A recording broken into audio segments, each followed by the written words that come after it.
Continue to follow developing news out of Ansonia, where police are now investigating in that same area that you may recall from a couple of weeks ago.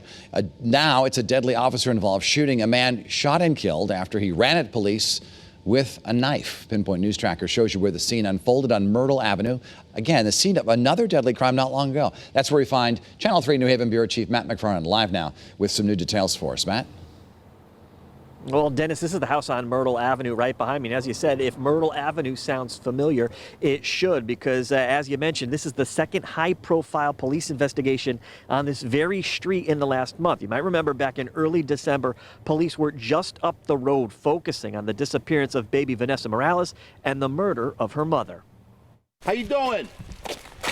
Everything all right? Ansonia Mayor David Cassetti spent some time chatting with neighbors on Myrtle Ave, trying to put them at ease following last night's deadly officer-involved shooting. Just to let you know that it is isolated. I mean, it's not like there's bad people here. I mean, you know the neighborhood. You've been here how long? Nothing to worry. I've been here since 2001, and I feel safe as yesterday. Ansonia police tell us last night, shortly after 7:30, a woman walked into the police department telling them her boyfriend showed up at her home and was becoming physically aggressive, even though she had a full no-contact protective order against him following a domestic violence arrest in November.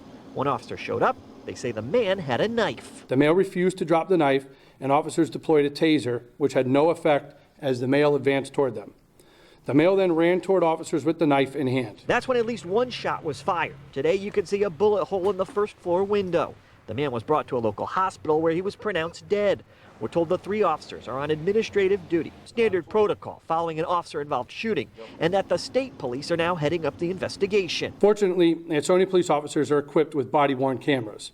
The videos have been supplied to the Connecticut State Police and will be released as soon as possible. As for those on Myrtle, while the two cases, this shooting and last month's discovery of a murdered mother and her missing baby girl, are isolated, neighbors still say it's tough to take in. I'm scared to death. David keeps telling me there's nothing to worry about. This is the safest place in the world. And I agree. Well, it's two things in 1 month. So it's not as easy as everybody thinks it is.